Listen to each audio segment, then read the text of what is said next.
ఈరోజు నేను ప్రత్యేకంగా ప్రెస్ మీట్ పెట్టడానికి కారణం విజయసాయిరెడ్డి గారు. విజయసాయిరెడ్డి గారి ప్రెస్ మీట్ నేను మొన్న చూసా. చాలా అద్భుతంగా, చక్కగా ఒక రాజ్యసభ సభ్యుడిగా, ఒక ఆడిటర్గా, ఒక సమాజానికి 65 సంవత్సరాలు అనుభవంతో ఆయన మాట్లాడిన మాటలు అన్నీ చూశాను. నేను గత ప్రెస్ మీట్లో కూడా చూశాను.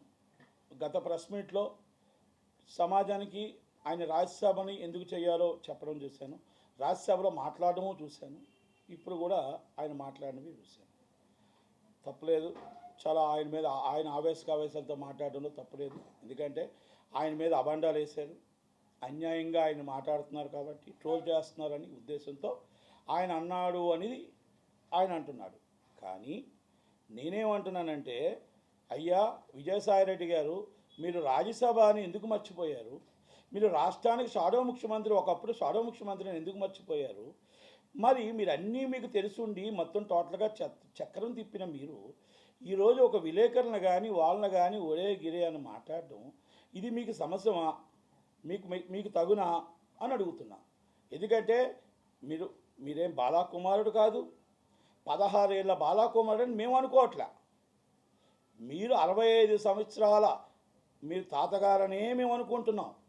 కానీ మరి వాళ్ళు చెప్తున్న మాటలు, వాళ్ళ హస్బెండ్ చెప్తున్న మాటల్ని, మీరు చెప్తున్న మాటల్ని అవి కొన్ని పరిగణలోకి తీసుకుంటే మీరు తాతగారా బాలాకుమారుడా అనేది జనాలకు అర్థం కావాలి. అర్థం అవ్వడానికి ఆ విలేకరులు అడుగుతున్న ప్రశ్న అది. ఆ ప్రశ్నకి నేను కాదండి, ఇది నేను నిరూపించుకుంటాను, నేను ఇలా కంపల్సరీ దీన్ని నా సాక్ష్యాలు నా మీద లేవు, అన్యాయంగా ఇరికిచ్చారు, నన్ను టీడీపీ వాళ్ళు ఇరికిచ్చారా, వైసీపీ వాళ్ళు ఇరికిచ్చారా, లేకపోతే మీ కుటుంబ సభ్యులు ఇరికిచ్చారా అనేది చెప్పుకోవాల్సిన బాధ్యత మీకుంటుంది. యాజ్ అ పబ్లిక్ పర్సన్ మీరు ఆల్రెడీ పబ్లిక్లో రాజ్యసభ సభ్యుడిగా ఎన్నికయ్యారు, విశాఖపట్నాన్ని దోచుకోవడానికి తయారయ్యారు. తర్వాత మిమ్మల్ని భరించలేక జగన్మోహన్ రెడ్డి గారు నెల్లూరుకి పంపించారు.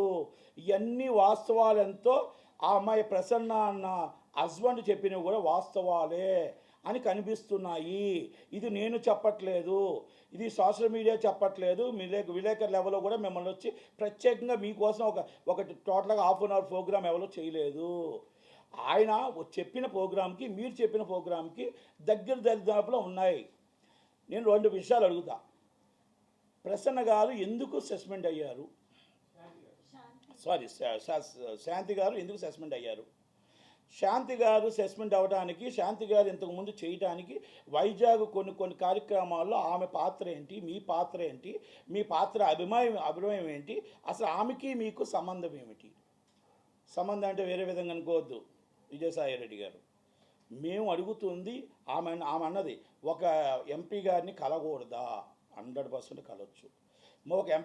ఒక ఎంపీగా మీరు అన్నారు, ఎంపీగా నేను ఆ అమ్మాయి అడిగిన దానికి నేను హెల్ప్ చేయకూడదా అని అన్నారు. 140 కోట్ల మందికి రాజ్యసభ సభ్యులు మీరు, నాట్ ఓన్లీ వన్. కనుక 140 కోట్లలో ఎంతోమంది వస్తారు, ఎంతోమందికి మీరు హెల్ప్ చేస్తూ ఉండాలి. కానీ ఆ హెల్ప్ల్లో కూడా కొన్ని హద్దులు దాటకూడదు. ఎందుకంటే మీరే అన్నారు, మేము అనలేదండి ఇది, మీరు ఒక్కసారి రిపీట్ చేసుకోండి మళ్ళీ మీ దీంట్లో ప్రెస్ మీట్లోనే. వాళ్ళ హస్బెండ్ మా దగ్గరకు వచ్చాడు, హస్బెండ్ వస్తే హస్బెండ్ ఏదో అమెరికా వెళ్తాను అన్నాడు, స్కాలర్షిప్ కోసం మా వాళ్ళు హెల్ప్ చేయమని అడిగాను అన్నారు. మీకు ఇంట్రెస్ట్ లేకపోతే ఆ హస్బెండ్ అమెరికా పంపించే ఆలోచన మీరెందుకు చేస్తారు? మీకు ఇంట్రెస్ట్ లేకపోతే మీ హస్బెండ్ని మీకు స్కాలర్షిప్ కోసం గవర్నమెంట్ సొమ్ముని ధారాదత్తం చేయడానికి మీరెందుకు చేస్తారు? ఇది నేను మాట్లాడలేని మాట సార్. మీరు మాట్లాడి, మీ నోటుతో మాట్లాడి మీరే హెల్ప్ చేయమని అడిగారు. అంటే 140 కోట్ల మంది జనంలో ఆయన వాళ్ళ హస్బెండ్, శాంతి గారు హస్బెండ్ ఒక్కలే కనబడ్డారా మీకు? వాళ్ళ కుటుంబంలో మొత్తం టోటల్గా నీరు పోసారు. ఓకే, ఆమె 4 కోట్ల బిల్డింగ్ కొన్నదా, కొనలేదా, ఆమె ఆస్తులు ఏంటి, గతం ఏంటి, ఇవన్నీ పక్కన పెట్టేసేయండి. మీకు ఆమెను అక్కడ తీసుకొచ్చి వేయడం ఏంటి, ఆమెను సస్పెండ్ చేయడం ఏంటి, ఇవన్నీ కూడా మీ పాత్రలు లేవా? నేను వేరే విధంగా వెళ్ళట్లే. అలాగే మీది ఇంకొకటి ఉంది, అంటే ఇలాంటివి చూసుకుంటే మీ బాలాకుమారుడిగా మీ మీద ఒక అభియోగాలు ఉన్నాయి. ఏమని? అసలు 16 ఏళ్ళ బాలాకుమారుడిగా ఏ ఆడపిల్ల కనబడినా ఫస్ట్ హెల్ప్ చేసేది మీరేనంట. టోటల్గా helping nature is a Vijayasai Reddy గారు is grateful only all for ladies, only అమ్మాయిలు మాత్రమే అనేది మీకు పేరు, మంచి పేరు ఉంది. ఇది ఈరోజు కాదు, రాజ్యసభ కాకముందు నుంచి ఉంది. ఒకవేళ మీకు చరిత్ర కావాలి, మీకు మర్చిపోతే ఆ చరిత్రని కావాలంటే ఒక లైవ్లో కూర్చుందాం, ఎక్కడైనా కూర్చుందాం, లేకపోతే నాకు డెఫర్మేషన్ నోటీస్ పంపించండి, లేకపోతే మీరు పర్మిషన్ డాబా ఇవ్వండి, ఎక్కడైనా కూర్చొని ఏ పోలీస్ స్టేషన్ కాడైనా కూర్చొని మీ చరిత్ర ఇప్పుదాం. అప్పుడు అందరూ డిఎన్ఏ టెస్టులు పంపిద్దాం. ఎందుకంటే ఒక చరిత్ర మీకుంది. అమ్మాయి కనబడితే మీ చిన్న కుమారుడు అయిపోతారు అనేది అదొకటి ఉంది. ఇంకొక చిన్నది నాకు డౌట్ ఉంది. ఇప్పుడు సింహాచలం దేవస్థానంలో ఒక 28 సంవత్సరాల అమ్మాయి గెడ్డం ఉమ్మగారు, ఆమెని ఏ ప్రాథమిక ప్రకారం మీరు ఆ ట్రస్ట్ బోర్డులో 100% అనర్హురాలు. ఆ ట్రస్ట్ బోర్డులోకి ఎలాగ వేసారు? ఓకే, తర్వాత ఇవన్నీ మొత్తం టోటల్గా రచ్చరచ్చ అయ్యి మళ్ళీ సస్పెండ్ అయ్యి జీవో కూడా ఇది. ఆమెకి మీకు సంబంధం ఏంటి? ఇది ఎందుకు నేను అడిగానంటే, ఈమె నాకు ఎవరో తెలియదు, నేను ఎవరో తెలియదు వాళ్ళు కాదు. నేను అడిగిన ప్రశ్న ఏంటంటే, శాంతి గారిది ఎంత నిజమో ఆమెది అంతే నిజం. ఆమెది కూడా ఆ ట్రస్ట్ బోర్డులోకి ఎవరేసారు ఎంక్వైరీ చేయాలి. ఆ ట్రస్ట్ బోర్డులోకి అసలు వేయటానికి 28 సంవత్సరాల లోపు వేయటానికి మన అన్య మతాలు ఒప్పుకోవు కదా. మరి హిందూ మతం వాళ్ళంతా ఏం చేస్తున్నారు? మరి బీజేపీ వాళ్ళు వీళ్ళతో ఎందుకు రాసుకొని పూసుకొని తిరుగుతున్నారు? నెంబర్ 1. రెండోది, ఆ అమ్మాయిని ఎలాగేశారు? ఎందుకు మరి ఆ అమ్మాయిని సస్పెండ్ చేశారు? ఆ ట్రస్ట్ బోర్డు నుంచి ఎందుకు సస్పెండ్ చేశారు అనర్హురాలుగా? అంటే ఇలాంటివన్నీ విజయసాయిరెడ్డి గారికే వస్తాయి పాపం హెల్ప్ చేయడానికి. చాలా మంచివాడు, సౌమ్యుడు, గొప్పవాడు కనుక ఆయనకి అన్నీ కూడా ఇలాంటివన్నీ వచ్చి ఆయన చేతి కాడికి వస్తాయి. అందరు అమ్మాయిలకి హెల్ప్ చేస్తూ ఉంటాడు. మరి ఏ పాపం పుణ్యం ఎరగిన వాడు ఆయన. మరి విజయసాయిరెడ్డి గారి కోసం ఇంకా ఏం మాట్లాడాలి, ఇంకా ఏం చెప్పాలి? మీరు పెద్ద ప్రెస్ మీట్ పెట్టి ఒరే అని ఇష్టం వచ్చినట్టు మాట్లాడితే ప్రెస్ వాళ్ళని అంటే తప్పు ఒప్పుకున్నారు. ఎప్పుడైతే మీరు అన్నారో ఒరే అన్న మాట మీ నోట్లోంచి వచ్చిందో తప్పు ఒప్పుకున్నట్టు. ఎమోషనల్ ఎప్పుడైతే అయ్యారో తప్పు ఒప్పుకున్నట్టు. వైసీపీ వాళ్ళు కూడా మీకు సపోర్ట్ చేయలేదు అంటే 100% జగన్మోహన్ రెడ్డి గారిని కూడా మీరు బ్లాక్మెయిల్ చేశారు. జగన్మోహన్ రెడ్డి గారు ఏ విధంగా మిమ్మల్ని బయటకు పంపించాలో తెలియని పరిస్థితుల్లో ఈరోజు ఆ విశాఖపట్నం నుంచి అటు బయటకే పంపించారు తప్ప, విశాఖపట్నంలో భూముల నుంచి ప్రతి దాంట్లో మీ పాత్ర ఉంది, మీ చాత్ర ఉంది, మీ ఇల్లు ఏ విధంగా కట్టుకున్నారు ఇవన్నీ ఉన్నాయి. ఇంకా చాలా ఉన్నాయి మీ చరిత్ర. ఈమెకున్న ఆస్తులు ఎక్కడి నుంచి వచ్చాయి? ఎవరైతే ఈమెన్నారో ఈమెకు ఆస్తులు ఎక్కడి నుంచి వచ్చాయి, ఎలాగొచ్చాయి? BMW X5 ఎలాగొచ్చాయి? ఇవన్నీ నేను ఎందుకు అడుగుతున్నానంటే, పూర్తిగా ఎంక్వైరీ చేయండి. కొత్త గవర్నమెంట్ ఎంక్వైరీ చేయరా? విజయసాయి గారు చాలా మంచివాడు, సౌమ్యుడు. అలాంటిది ఆయన మీద అబండాలు వేస్తున్నప్పుడు ఎంక్వైరీ చేయండి. ఎంక్వైరీ చేసి మరి ఏం జరిగింది, ఎక్కడ జరిగింది, మరి ఎవరు తప్పులు చేస్తున్నారు, ఎవరు తప్పు సమాచారం ఇస్తున్నారు అనేది ఒక్కసారి తెలుసుకోవాలి. అది అందుకనే విజయసాయిరెడ్డి గారు అన్న ఆయన రాజ్యసభ సభ్యుడి కంటే కాకముందు ఒక ఆడిటర్గా ఆయన తిమింగలం. బమ్మిని బిమ్మం చేయొచ్చు, బిమ్మిని బమ్మించేయచ్చు. ఇలాంటి వ్యక్తి జగన్మోహన్ రెడ్డి గారు మంచి వ్యక్తి, మంచివాడు. చెడు దారిలో నడిపించిందే ఈయన కనుక ఈయన దారిలో ఆయన నడిచాడు కాబట్టి ఆయన్ని దగ్గర గిఫ్ట్లో పెట్టుకున్నాడు. బస్ అంతే. ఇక నేను మూడు విషయాలు ఆయన కోసం మనం చెప్పాలి అంటే, విజయసాయిరెడ్డి గారి కోసం చెప్పాలంటే 65 సంవత్సరాల తాతగారు, ఈ 16 సంవత్సరాల బాలాకుమారుడు ఎప్పుడు ఏ రోజైనా బాలాకుమారుడు అయిపోతుంటాడు. ఇప్పుడు నేను 60 సంవత్సరాల తాతగారు అవుతాడు. కొడుకు కావాలన్నాడా, కొడుకు కావద్దన్నాడా, ఇవన్నీ మనం పక్కన పెట్టేస్తే ఈ సోషల్ మీడియాలో సమాధానం చెప్పవలసింది, DNA టెస్ట్ చేసుకోవాల్సింది, ప్రతిదీ కూడా మీ బాధ్యత, మీ నిరూపించుకోవాల్సిన బాధ్యత ఒక రాజ్యసభ సభ్యుడిగా బాధ్యత ఉంటుంది. లేదు మీకు నిజంగా సిగ్గు లేదు, మామూలుగా మాకు వైసీపీకి సిగ్గు లేదు, మేము పట్టించుకోము అంటే ఉంటారా? లేకపోతే ఆయన పార్టీని సస్పెండ్ చేస్తారా? లేకపోతే మా పార్టీ వాళ్ళంతా ఇలాగే చేస్తుంటారు. మొన్నటి మా అంబటి రాంబాబు గారు ఇలాగే చేశారు, మా అవంతి శ్రీనివాస్ గారు ఇలాగే చేశారు. చాలామంది మా అన్ని ఏ కేసుల్లో ఉంటాం, మేము ఇదే ఉంటాం. ఆడవాళ్ళని ఆడించుకోవడమే మా అలవాటు, ఆడవాళ్ళని అవమానించడమే మా అలవాటు, మా చెల్లినేమేం పట్టించుకోలేదు, మా చిన్నాన్నేమేం పట్టించుకోలేదు అంటే ఇక దానికి ఆన్సర్ కూడా చెప్పలేరు. కనుక నేను ఒక్కటే చెప్తున్నా, దయచేసి విశాఖపట్నంలో ఉన్న భూములను ఎంక్వైరీ చేయండి, ఈయన మీద ఉన్నవన్నీ అభియోగాలు ఎంక్వైరీ చేయండి. రాజ్యసభ సభ్యుడిగా ఈయన అనర్హుడు కనుక ఇలాంటివన్నీ కూడా తేలేదాకా ఆయన సస్పెండ్ చేయండి. ఈయన ప్రివిలేజ్ మోషన్ మూవ్ చేయడం కాదు, మేము మూవ్ చేస్తాం. 100% స్పీకర్ గారికి మేమే రాస్తాం. ఈయన ఈ విధంగా ఉన్నాయి అన్ని ప్రూఫ్స్ సైతం టోటల్గా సోషల్ మీడియాలో కాదు, అన్నీ కూడా ఎక్కడెక్కడి నుంచి ఎలాగొచ్చాయి, ఎలాగేసారు, ఎందుకు వేసారు, లేకపోతే ఆఫీసర్ ఎందుకు వేసాడు, ఆఫీసర్ సస్పెండ్ చేయండి ఇమీడియట్లీ. ఒక అమ్మాయిని తీసుకొచ్చి 28 సంవత్సరాల వయసు గల అమ్మాయిని తీసుకొచ్చి మీరు ఒక మొత్తం సింహాచలం దేవస్థానిక ట్రస్ట్ అనేది చాలా పెద్ద గొప్ప విషయం, మా ఉత్తరాంధ్రలో చాలా గొప్ప. అలాంటి తీసుకొచ్చి ఒక అమ్మాయిని తీసుకొచ్చి మీరు వేస్తారా ట్రస్ట్ బోర్డులో? లేకపోతే అక్కడ ఎవరైతే ఈవోనో ఇమీడియట్ సస్పెండ్ చేసేయండి, సస్పెండ్ చేసి ఇమీడియట్ అరెస్ట్ చేయి. విజయసాయి రెడ్డి సంబంధం లేదు కదా, సంబంధం లేనప్పుడు ఆఫీసర్ని తీసుకెళ్ళి లోన్ వేసేయండి. ఆఫీసర్లు ఈ విజయసాయి రెడ్డి గారు ఆడినది మాత్రం ఆడుకున్నారు ఆఫీసర్లు అందరూ. రాష్ట్రాన్ని మొత్తం రావణ కాష్టం చేశారు వీళ్ళు. ఆంధ్రప్రదేశ్ రాష్ట్రం అంటే చీ అనిపించే పరిస్థితి తీసుకొచ్చారు వీళ్ళు. కొంతమంది పోలీస్ ఆఫీసర్స్, కొంతమంది రెవెన్యూ ఆఫీసర్స్, కొంతమంది మొత్తం టోటల్గా దేవాదాయ శాఖ నుంచి కానీ అందరూ కూడా ఇది కాదు రాష్ట్రం. రాష్ట్రానికి మనం ఏం చెయ్యాలనుకుంటున్నాం, ప్రజలకు ఏం చెయ్యాలనుకుంటున్నాం. మిమ్మల్ని అందరం ఎక్కించింది ఎందుకు? పోలవరం కట్టమని అందరం ఎక్కించాం ఆ రోజు. మిమ్మల్ని కట్టమని ఎందుకు? విశాఖపట్నం మీకు టోటల్గా విశాఖపట్నం అబ్బుగా తీర్చమని చేసాం. విశాఖపట్నంలో మీ ప్యాలెస్ కట్టుకుంటారు, మొత్తం టోటల్గా ఇష్టం వచ్చేట్టు మీరు ఇష్టారాజ్యం ఆడుకుంటారు. అంబటి రాంబాబు అని ఆయన వచ్చి డ్యాన్సులు చేసుకుంటాడు. ఇదా మీరు మన రాష్ట్రాన్ని నడిపి మొత్తం తీసుకొచ్చి మొత్తం టోటల్ కొన్ని కోట్ల రూపాయలు, కొన్ని వందల కోట్ల రూపాయలు ఒక్కొక్కరు అనుచరులు. ఒకప్పుడు రోడ్డు మీద తిరిగే సైకిల్ మీద తిరిగే ఒక అనుచరుడు ఈరోజు BMW మీద తిరుగుతున్నాడు. కోట్లాది కోట్ల రాజ్యాలంట, కోట్లాది కోట్ల హోటల్స్ అంట, కోట్లాది కోట్ల ఇల్లులు అంట. వాళ్ళ ఇల్లు చూస్తుంటే, ఒక జెడ్పీటీసీ ఇల్లు చూస్తుంటే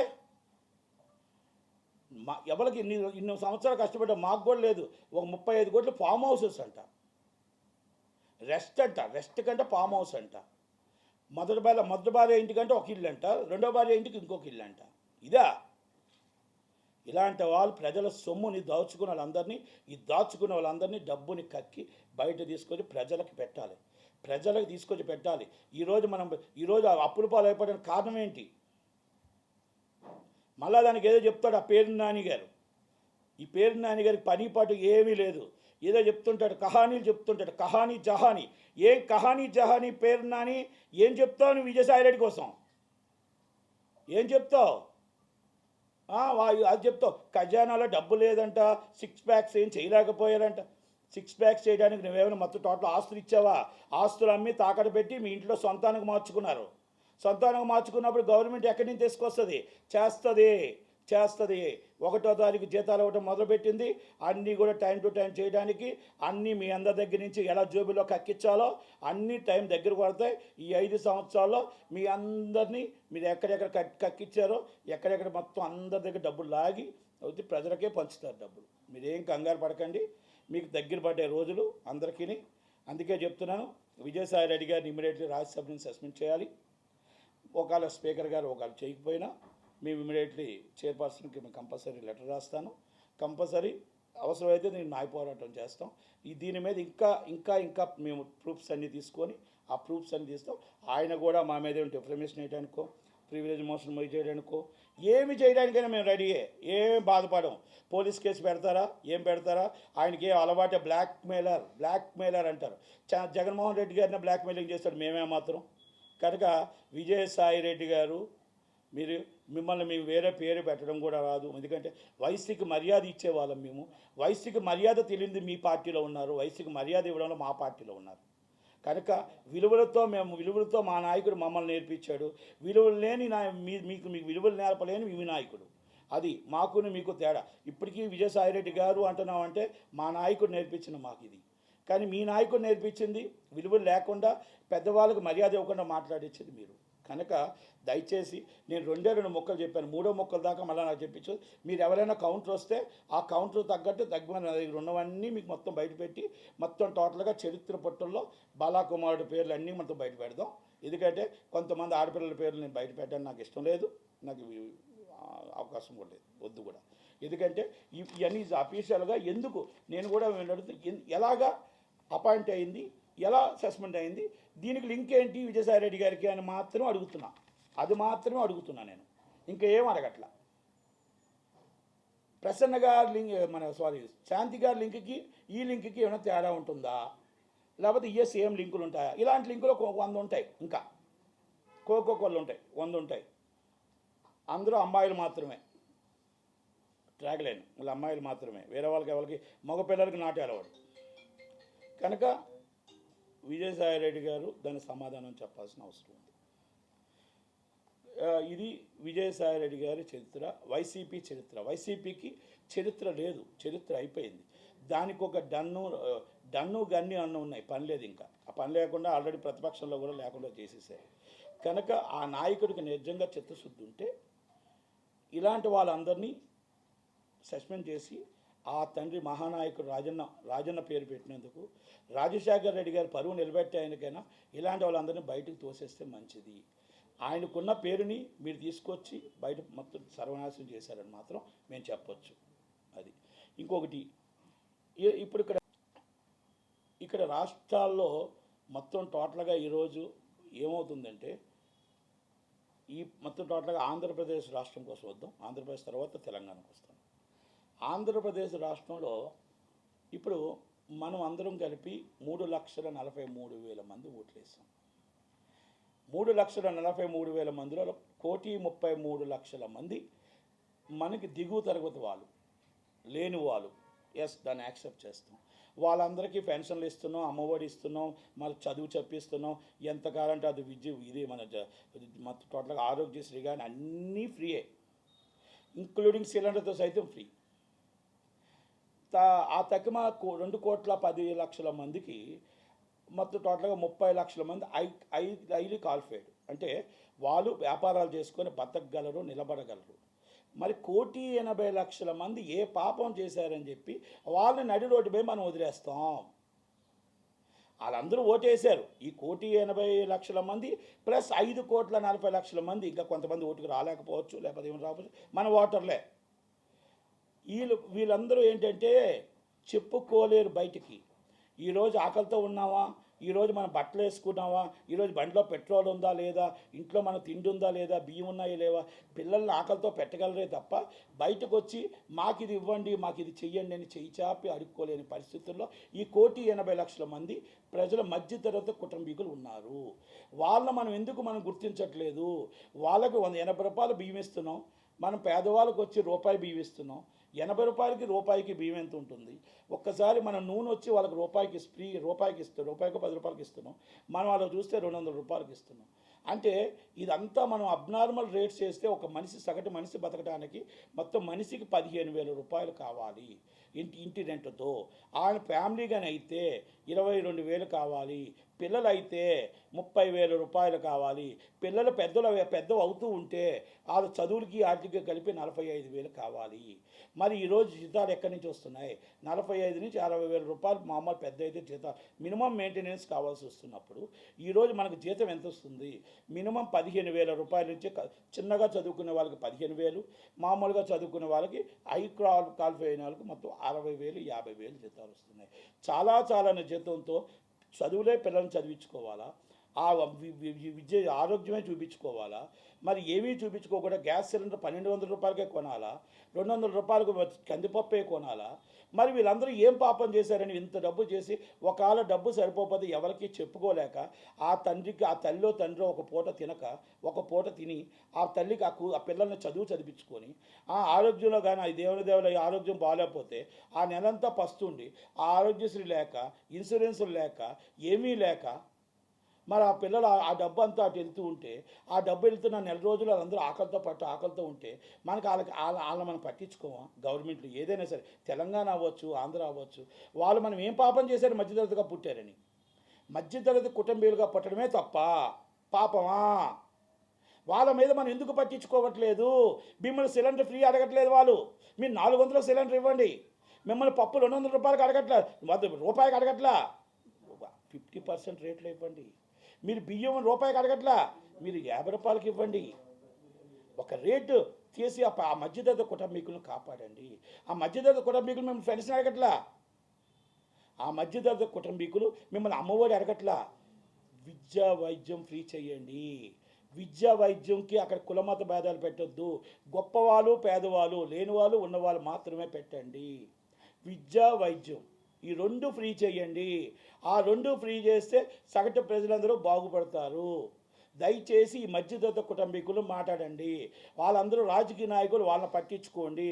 ఎంతసేపు మీకు వచ్చిందా, మీకు అమ్మఒడి వచ్చిందా, మీకు మొత్తం రుణమాఫీ వచ్చిందా, అది కాదు వచ్చేది. ఈ మధ్యతరగతి కుటుంబీకులే ఈరోజు సాయంత్రం 4 గంటల నుంచి రాత్రి 1 గంట దాకా ఓటేసింది మధ్యతరగతి కుటుంబీకులే. ఎందుకు ఓటేసారో తెలుసా? మన ఆంధ్రప్రదేశ్లో మన పిల్లలు మన దగ్గరికి వచ్చి చదువుకుంటారు, పరిశ్రమలు వస్తాయి. మనం ఎక్కడో బెంగళూరులో నా పిల్లలు చదువుకోవద్దు, ఎక్కడో చెన్నైలో నా పిల్లలు చదువుకోవద్దు, ఎక్కడో హైదరాబాద్లో నా పిల్లలు చదువుకోవద్దు. నా పిల్లలు నా కళ్ళ ముందు చదువుకోవాలంటే పరిశ్రమలు కావాలి, చంద్రన్న రావాలి, పవన్ కళ్యాణ్ గారు రావాలి.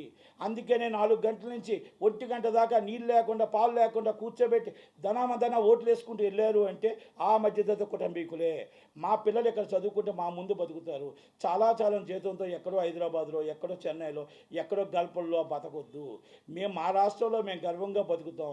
మాకు పరిశ్రమల్లో మాకు జీతాలు ఇవ్వండి, ఉద్యోగాలు ఇవ్వండి, పరిశ్రమలు రప్పించండి అని చంద్రబాబు గారిని గెలిపించారు. కాబట్టి ఈ మధ్యతరగతి కుటుంబీకులకి మనం 1200 మన సిలిండర్ ఇచ్చి 380 రూపాయలు మొత్తం టోటల్గా వాళ్ళందరికీ ఫ్రీగా ఇవ్వడం అనేది కరెక్ట్ కాదు. దయచేసి ఒక సబ్సిడీ రేటు పెట్టండి.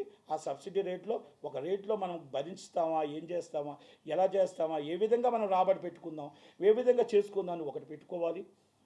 అవన్నీ మనం పెట్టుకుని మధ్యతరగతి కుటుంబీకులను కాపాడాలి. ఇన్కమ్ పెరగడానికి మీరు 2 విషయాలు చేసుకోవాలి. మీరు దాన్ని వదిలేస్తున్నారు. ఇన్కమ్ పెరగడానికి వదిలేస్తున్నారు. ఈ మధ్యతరగతి కుటుంబీకులమే పడిపోతున్నారు.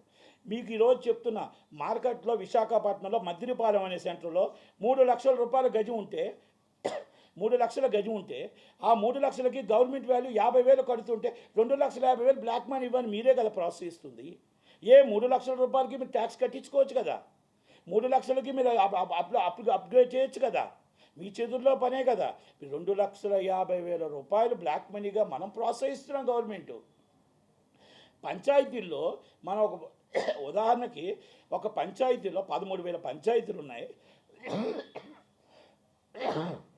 13,000 పంచాయతీలు ఉన్నాయి. 13,000 పంచాయతీల్లో దాదాపు ఒక పంచాయతీకి అది ఇది పంచాయతీ చట్టం ప్రకారం మనకు రావాల్సిన డబ్బు నెలకి ఒక పంచాయతీ, మేజర్ పంచాయతీకి 22 లక్షలు రావాలి, ఒక స్మాల్ పంచాయతీకి 11 లక్షలు రావాలి. ఈరోజు ఆ పంచాయతీకి 50,000, 2,000, 2 లక్షల రూపాయలు కూడా రావట్లేదు అంటే లంచాల రూపంలో వెళ్ళిపోతున్నది. రాజకీయ నాయకులు తింటున్నారా, ఆఫీసర్లు తింటున్నారా, ఎవరు తింటున్నారు? ఈ 13,000 పంచాయతీ నుంచి ఎందుకు ఈ డబ్బులు మనం కలెక్ట్ చేయలేకపోతున్నాం? మన దగ్గర మ్యాన్ పవర్ లేదా? మన దగ్గర చట్టం లేదా? చట్టంకే నేను కొత్తగా చట్టం చేయమని చెప్పట్లా. ఆ చట్టంలో మీకు ఉదాహరణకు ఒక థియేటర్ ఉంది, 1,17,000 ట్యాక్స్ని 2,000 రూపాయల ట్యాక్స్ ఏ విధంగా వేస్తున్నారు? ఇది ఎక్కడి న్యాయం రా బాబు అని అడగలేకపోతున్నారా? ఇది చట్టం ప్రకారం 1952 చట్టం, పంచాయతీ చట్టం అడుగుతుంది. ఆ చట్టం ప్రకారం మీరు ఎందుకు దాన్ని మానిటరింగ్ చేయలేకపోతున్నారు? ఎందుకంటే మీ లంచాలు పోతాయి, మీ బ్లాక్ మనీ పోతుంది. అక్కడ బ్లాక్ మనీ పోవాలి, రిజిస్ట్రేషన్లో బ్లాక్ మనీలు పోవాలి. మీకు ఇన్కమ్ ఎక్కడి నుంచి వస్తుంది అప్పులు కాకపోతే? ఈ రెండింటి మీద పెట్టండి. ఈ మధ్యతరగతి కుటుంబీకులను కాపాడండి. ఇలా ఎన్నో ఉన్నాయి, పరిశ్రమలు ఉన్నాయి, జిఎస్టీలు ఉన్నాయి, మొత్తం టోటల్గా ఎన్నో రావాల్సిన ట్యాక్సులు ఉన్నాయి. అవన్నీ మనం మ్యాన్ పవర్ని పెట్టుకొని అన్ని దగ్గరుండి మనం లాక్కుంటే మనమేం చట్టాలు చేయాల్సిన అవసరం, పాత చట్టాలే ఉన్నాయి. ఇది నేను పవన్ కళ్యాణ్ గారికి ఎందుకు చెప్తున్నానంటే, పవన్ కళ్యాణ్ గారు పంచాయతీరాజ్ శాఖ చేస్తున్నారు కాబట్టి, అవినీతిమయంలో పంచాయతీరాజ్ శాఖ ఉంది కాబట్టి ఇది నేను చెప్పింది తప్పు అంటే నా మీద కేసు పెట్టండి. ఇది నేను చెప్పి నిరూపించలేకపోతే నా మీద ఏవైనా జైలుకు పంపించండి. నేను ఉదాహరణకి ఈ 2 అడుగుతున్నా. ఈ రెండింటికి తీసుకొస్తే కొన్ని 100 కోట్లు వస్తాయి నెలకు ఆదాయం. నెలకి కొన్ని 100 కోట్ల నెలకు ఆదాయం వస్తే మనం ఈరోజు ఇవ్వాల్సిన ఈ కార్యక్రమాలన్నీ కూడా బ్రహ్మాండంగా ఇంకొకరిని అప్పు చేసుకోవాల్సిన అవసరం. మన రాష్ట్రం ధనిక రాష్ట్రం, అప్పుల రాష్ట్రం కాదు. అలాగే సేమ్ వర్తిస్తుంది తెలంగాణ. తెలంగాణలో మీరెందుకు చేయలేకపోతున్నారు? ఇవన్నీ మనం చేయాల్సిన తెలంగాణలో అవ్వచ్చు, ఆంధ్రప్రదేశ్లో అవ్వచ్చు. ఇవన్నీ కూడా మీరు చేయకపోవడం వల్ల ఈరోజు రాష్ట్రంలో బ్లాక్ మనీ రూపంలో తాండవం చేస్తూ, ఆ బ్లాక్ మనీ అనేది బయటకు వెళ్తూ, ఆ బ్లాక్ మనీ రాజకీయ నాయకుల్లో ఆటలో తిరుగుతూ మొత్తం టోటల్గా ఈరోజు 50 కోట్లు ఎలక్షన్స్కి అవుతున్నాయంటే కారణాలు ఏంటి? ఇవన్నీ కూడా ఆలోచించండి. మధ్యతరగతి కుటుంబీకుల్ని సర్వనాశనం అయిపోతున్నారు. ఇది నేను ఒక మాట, నా మాటగా మీరు ప్రతి ఒక్కరికి మీకు బాధ అనిపించిందంటే ఇది నిజం అనుకుంటే మీరు అందరూ చెయ్య కలపండి. సోషల్ మీడియాలో మీరు చెయ్య కలిపి మధ్యతరగతి కుటుంబీకులు కాపాడటానికి నిలబడండి. ఇది నేను చెప్పింది తప్పు అనుకుంటే దీంతో ఇక్కడితోనే వదిలేయండి. ఇది నేను మాట్లాడినవన్నీ తప్పు అనుకుంటే వదిలేయండి. మంచి అనుకుంటే ప్రతి ఒక్కరు ఒక లైక్ చేసి ప్రతి ఒక్కరు కూడా ఇది కరెక్ట్, మధ్యతరగతి కుటుంబీకులు కాపాడాలి అని అనుకుంటే మాత్రం దాని మీద ఒక లైక్ చేయండి. పోలీస్ స్టేషన్లో ఆంధ్రప్రదేశ్ తెలంగాణ పోలీస్ స్టేషన్లో సివిల్ సెటిల్మెంట్లు చేయకండి. మళ్ళా చెప్తున్నా, మీరు సివిల్ సెటిల్మెంట్లు ఈ సెటిల్మెంట్లు కాదండి. మనం కాపాడాల్సింది క్రైమ్ రేట్ కాపాడండి. ఈ క్రైమ్ రేట్ కాపాడండి. కొంతమంది ఎస్హెచ్ఓలు సివిల్ సెటిల్మెంట్లు చేస్తున్నారు. ఇది వాస్తవాలు. ఇవన్నీ కూడా ఇప్పటికీ మారకపోతే మళ్ళీ మీరు టీఆర్ఎస్ లాగే మీరు చేస్తే దానికి దీనికి తేడా ఉండదు. ఇది రాహుల్ గాంధీ గారు గవర్నమెంట్గా ఒక మ్యానిపులేటెడ్గా రాహుల్ గాంధీ గారు గవర్నమెంట్ అని మాత్రం గుర్తుపెట్టుకోండి. ఇది నేను మళ్ళా చెప్తున్నాను. దయచేసి నా దృష్టికి వచ్చాయి. నేను ఆయన చెప్పడం జరిగింది. వింటారా? వినకపోతే 100% ఆయన సివిల్ డిస్ప్యూట్స్ అండ్ కోర్టులు ఉన్నాయి, అన్నీ ఉన్నాయి. మీరు పోలీస్ స్టేషన్లో మీరు సివిల్ సెటిల్మెంట్స్ ఎందుకు చేస్తున్నారు? ల్యాండ్ సెటిల్మెంట్, సివిల్ సెటిల్మెంట్లు చెయ్యకూడదు, నేరం. ఆ సీఏని ఇమీడియట్లీ సస్పెండ్ చేస్తారు. చెయ్యాలి. సివిల్ సెటిల్మెంట్కి తీసుకొచ్చి వేరే దాంట్లో కేసులు ఇరికిచ్చి అలాంటివి చేయకూడదు. కొన్ని సిటీ పోలీస్ స్టేషన్లో అవి జరుగుతున్నాయి. మొన్న నాన్సింగ్ పోలీస్ స్టేషన్లోని జరుగుతుంది. అబ్నార్మల్ ఆయన రెడ్డే, అబ్నార్మల్ సీ ఆయనలో. ఇలాంటివి చేసుకుంటూ వెళ్తే గవర్నమెంట్కి మీరు అన్యాయం చేసిన వాళ్ళు అవుతారు. న్యాయం చేసిన వాళ్ళు ఎవరు? Drugs very important. అలాంటి వాళ్ళకి రికమెండేషన్ కూడా ఉంటుంది. లోన్ వేసేయండి. అక్కడ రికమెండేషన్ ఏంటండి మీకు? అక్కడ ఆడవాళ్ళ ఫోన్లు ఏంటండి? ఎమ్మెల్యేల ఫోన్లు ఏంటండి? ఎంపీల ఫోన్లు ఏంటండి? డ్రగ్స్ అనే మహమ్మారిని తరిమి కొట్టండి. ఎవరి రికమెండేషన్ కూడా తీసుకోవద్దు. ఇది స్టేషన్ హౌస్ ఆఫీసర్స్కి తెలుసో మాకు తెలీదో దయచేసి ఒక్కసారి మళ్ళా నేను మీకు విన్నపిస్తున్నా. తప్పించడానికి ప్రయత్నం చేయకండి. గొప్ప వాళ్ళ పిల్లలను తప్పించి పేదవాళ్ళ పిల్లలు ఇరికించడానికి ప్రయత్నం చేయకండి. మత్తు మందు తీసుకునేవాడిని ఇరికిచ్చి మత్తు మందు అమ్మేవాడిని వదిలేయడానికి ప్రయత్నం చేయకండి. ఇప్పటికైనా నిజాయితీగా ప్రయత్నం చేయండి. నిజాయితీగా మత్తు మందుని తరిమి కొట్టండి. మా సినిమా వాళ్ళ అబండాలు వేయడం మొదలుపెట్టండి, మానేయండి. అంతేగాని సినిమా ప్రతి వాళ్ళు ఏంటంటే సినీ సెలబ్రిటీస్ సినిమా వాళ్ళు తప్పు చేస్తే తీసుకెళ్ళి లోన్ వేసేయండి. ఎవరు చేసినా ఎవరికి అతిథులు కారు. కానీ వాళ్ళని మీరు మళ్ళీ ఎవరో చెప్పారని విడిపించడానికి చేయకూడదు. తప్పు చేస్తే ముందు ఒక్కరిని అరెస్ట్ చేయండి. ఎనీ ఆఫీసర్ ఎవరైనా సరే ఎంత పెద్దవాళ్ళని అరెస్ట్ చేయండి. అరెస్ట్ చేసి తీసుకెళ్ళి లోన్ వేయండి. ఆ లోన్ వేసి వాళ్ళు తీసుకొని చూపించండి టీవీ ముందు. వాళ్ళంటే మీకు భయం. పాపం ఒక లేనివాడు, పేదవాడు, అమాయకుడు రోడ్డు మీద తీసుకొచ్చి అయ్యో ఇది దొరికింది అది దొరికిందని చెప్పేసి మొత్తం ప్రెస్ మీట్ పెడతారు. ఏం ప్రెస్ మీట్ పెడతారంటే ఆయన ఆ లేనివాడిని తీసుకొచ్చి ప్రెస్ మీట్ పెడతారు. ఉన్న వాళ్ళని సైడ్ చేస్తారు. ఇది మానిన రోజే మన రాష్ట్రాలు మారుతాయి. ఇవన్నీ మానిన రోజే మనకు మంచి జరుగుతుంది, పేదవాడికి న్యాయం జరుగుతుంది. అది మాత్రం అవన్నీ గుర్తుపెట్టుకోవాలా. హరికృష్ణారెడ్డి గారిని ఇమ్మీడియట్లీ సస్పెండ్ చేయాలా. నాన్సింగ్ హరికృష్ణారెడ్డి గారిని ఇమ్మీడియట్లీ సస్పెండ్ చేయాలా. అక్కడ అవకతవకలు ఉన్నా ఆయన మీద ఎంక్వైరీ చేయాల్సిందే. అది మాత్రం నేను చెప్తున్నాను. Thank you very much. ఇది రావాలి. యువతలు భయపడి తీసుకోకపోతే మనం ఏం చేయలేం. ఆయన అంటున్నాడు నేను చంద్రబాబు గారికి కూడా దగ్గరే అంటున్నాడు. నేను చంద్రబాబు గారి దగ్గరే, నేను తారకరత్నకు నేను బాగా దగ్గర, మా అమ్మ ఎందుకు కాబట్టి నేను చంద్రబాబు గారి దగ్గరే, చంద్రబాబు ఛాన్సెస్ అని టీడీపీకి వచ్చేస్తా అంటున్నాడు. బీజేపీ ఛాన్సెస్ బీజేపీకి వచ్చేస్తా అంటున్నాడు. అంటే నేను ఇక్కడ ఏమంటున్నానంటే రాజకీయం వేరు. ఇలాంటివి మన సమాజానికి మంచిది కాదు. దీని మీద ఎంక్వైరీ చేయాల్సిందే, కంపల్సరీ యాక్షన్ తీసుకోవాల్సిందే. వీళ్ళెవరెవరో మనకు తెలియదు. కానీ ఇది జరిగిన ఒక అభియోగం వచ్చింది. ఇప్పుడు నా మీద ఒక అభియోగం వస్తే నేను నిరూపించుకోవాల్సిన బాధ్యత ఉంటుంది. నిరూపించుకుంటే నేను ప్రెస్ మీట్ పెడతా. నేను రా అంటే తప్పది. ఎవరికి వస్తే నిజాయితీ పరుడు, రాకపోతే అవినీతి పరుడు. వస్తే నిజాయితీ పరుడు, రాకపోతే అవినీతి పరుడు. వస్తాడా? నేను వీరెందుకు అనుకుంటున్నారు? వస్తే మిమ్మల్ని ఎందుకు రా అంటాడు అంట కదా. తప్పకుండా ఐఎమ్ రెడీ అంటాడు. నేను వదిలిపెట్టను, నాకు లాభం ఉంది. అందరికీ లా ఉంది, చట్టానికి ఎవరు అతిథులు కాదు.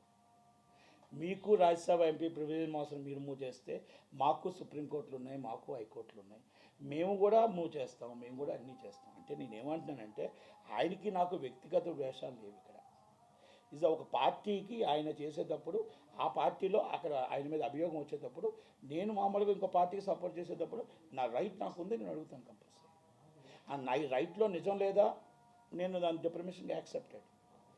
నేను తప్పుడు సమాచారం తప్పుడు ప్రెస్ మీట్ పెట్టానా, ఐఎమ్ రైట్, అంతే. ఈ మాటలకు నేను కట్టుబడి ఉంటాను, వెనక్కి అడుగు వేసుకోవాల్సిన అవసరం నాకు లేదు. అది ఆయన కేసు పెట్టుకుంటాడా, ఐఎమ్ రెడీ. నేను దాన్ని ప్రూవ్ చేయడానికి ఆయన మొత్తం టోటల్గా ఆ రోజు మొత్తం టోటల్గా దీనికి ఆన్సర్ వస్తే ఇప్పుడు ఒకటి చెప్పాను, ఆన్సర్ వస్తే బాలాకుమారుడు పేరు మొత్తం టోటల్గా అన్నీ కూడా పబ్లిక్గా షార్ట్లీ బయటపెట్టాను. అందుకని ఆన్సర్ లేకుండా నేనేది అన్నీ చెప్పుకొని పిచ్చోళ్ళగా వెళ్ళడం కాదు కదా. Thank you. సరే, ఈ మధ్యకాలంలో చూసుకుంటే ముఖ్యంగా విజయసాయిరెడ్డి గారు రాజ్యసభ సభ్యుడు, అలాగే ఓయూలో ఇన్స్పెక్టర్, ఒక జర్నలిస్ట్లని మీడియాలో పనిచేసే వ్యక్తులను పట్టుకొని మీకు పని బాట లేదా, లేదా మీరు అన్నట్టు అరే తురే ఒరే అనడము ఎందుకు, కల్చర్ ఎందుకు సార్ ఇట్లా మారుతుంది? ఆ డ్రెస్ అలా చేస్తుంది. ఆ డ్రెస్ చేసేటప్పుడు అరే తురే అనేటప్పుడు ఆ డ్రెస్ ఇప్పిస్తే అరే తురే అనమానండి, అనలేడు కదా. అందుకని అంటారు రాజకీయ నాయకుడు ఈరోజు వస్తాడు వెళ్ళిపోతాడు, కానీ ఆ డ్రెస్ అనేది 62 సంవత్సరాలు ఆయన మీద ఉంటుంది. ఆ డ్రెస్కి గౌరవం ఇవ్వాల్సింది ఏంటో తెలుసా, తప్పు చేసేవాడిని వదలొద్దు, అంతే తప్ప ఎదుటివాడిని ఒరే గిరే కించపరిచేటప్పుడు వాళ్ళెంత బాధపడతారో, రేపు నీ పై ఆఫీసర్లు నీ ఒరే గిరే అంటేప్పుడు నువ్వెంత, మీ ఇంట్లో ఎంత బాధపడతారో అర్థం చేసుకో. ఆయన journalist is duty and police is duty, is a political is duty. ఎవరైనా డ్యూటీయే చేస్తున్నారు, మీ డ్యూటీ మీరు చేస్తున్నారు, వాళ్ళ డ్యూటీ వాళ్ళు చేస్తున్నారు, వాళ్ళ డ్యూటీ వాళ్ళు చేస్తున్నారు. మిమ్మల్ని తిట్టే రైట్ వాళ్ళకి లేదు. మీరు తప్పు చేస్తే immediately register this case, nuisance case register చేసి లోన్ వేయమనండి, న్యూసెన్స్ కేసు రిజిస్టర్ చేసి లోన్ వేయమనండి. ఒరే అని తిట్టే హక్కు లేదు. వాళ్ళు ఏమైనా కన్నారా? కాదు కదా. మరి ఎందుకు అది వేయలేకపోతున్నారు? భయం. జర్నలిజంలో ఆ తప్పు జరుగుతుంది, వాళ్ళ తప్పులు తీసి మీరు బయటెడతారని చెప్పేసి వాళ్ళు మాట్లాడతారు. అలాగే పని బాట లేదా మీకు అనే వర్డ్ ఇంకోటి కూడా ఇక్కడ ఉంది, పని బాట. రెండోది నీ ఛానల్ పనికిమాల ఛానల్, ఇది చిన్న ఛానల్, పెద్ద ఛానల్, ఇది యూట్యూబ్ ఛానల్. ఛానల్ ఏదైనా అనవసరం, జర్నలిస్ట్ అది ఫస్ట్ తెలుసుకోగలగాలి. ఛానల్ ఏది ఉంది, ఆ ఛానల్ ఉందా, ఈ ఛానల్ ఉందా, నువ్వు ఏ ఛానల్లో పనిచేస్తున్నావు కాదు, జర్నలిజంలో జర్నలిస్టా కాదా, ఆయన జర్నలిస్ట్గా వర్క్ చేస్తున్నాడా లేదా, అంతే కావాలి.